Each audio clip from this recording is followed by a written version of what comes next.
أعوذ بالله من الشيطان الرجيم بسم الله الرحمن الرحيم نحمد ونصلي على رسولك أما بعد সকল প্রশংসা আমার মনিবের।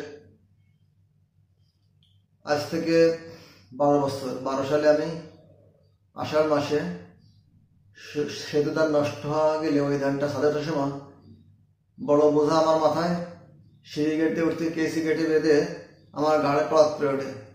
পড়াত করে উঠলি আমি বোধ করি না। তারপর ধান বেশি আনছি। এরপরে 1 মাস পরে আমার বাবা অবাক আসা। এই 12 বছর আমি কত ডাক্তার দেখাইছি, কত ওষুধ খাইছি। যেটাই যাই ওই নিউরোবিয়ান আফ্রিকা বলেন আর সিডালোড, মায়োলাক্স, মাইডোক্লাম, ব্যাকলোভের। কিন্তু ওষুধ খেয়ে আমি সাময়িক ভালো থেকে আবার বাতাই। তারপরে আমি চিন্তা করলাম এবার তো চলা যায় না, কি দেখি করা যায়।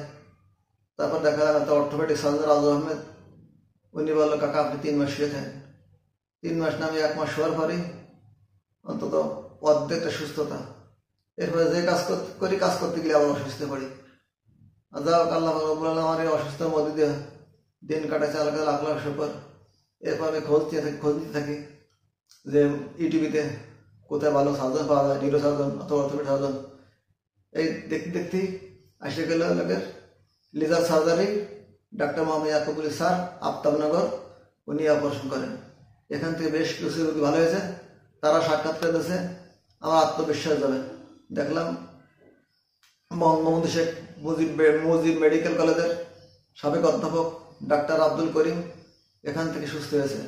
তিনিও স্যার খুব প্রশংসা করছে, আমিও আল্লাহ স্যার প্রশংসা করছি। স্যার ব্যবহার খুব সুন্দর। ব্যবহারে মনে মনে তৃপ্তি শান্তি এসে যায়। স্যারে দেখায় আমি চলে যাই গত শনিবারে। স্যার বললো কি আপনি সোমবার আসেন, সোমবারে আমি অপারেশন করবো। সোমবার আসলে আমার পরীক্ষা নিরীক্ষা দিয়ে অপারেশন করে। অপারেশন করার পরে সেই অপারেশন করার সাথে সাথে খাকা দেখেন আপনার কি অবস্থা। আমি স্যার হাতে তো জিনিস অবশ্য কিছু নেই না, আমার হাতে আগে দোষ ছিল, এখন পুরো দোষ পাচ্ছি। এবার কোনো কিছু জোরে ধরলে আর জিনজিই অবাস করতো। আর সেই থেকে এই পর্যন্ত আমার জিনজি অবাস নেই। আমার হাতে মনে হচ্ছে সাবেক শক্তি পাইছি।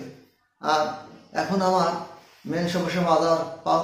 স্যার বলে দেখেন একসাথে 2টা অপারেশন করা যায় না, আপনি 1.5 মাস পরে আসবেন, 1.5 মাস পরে ইনশাল্লাহ করে দেবো।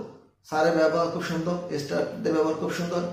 আপনারা দয়া করে আসবেন এখানে আপনাদের সেবা নেওয়ার জন্যই। আশা করি উপরে আল্লাহ চায় আপনারা ভালো সেবা হবেন।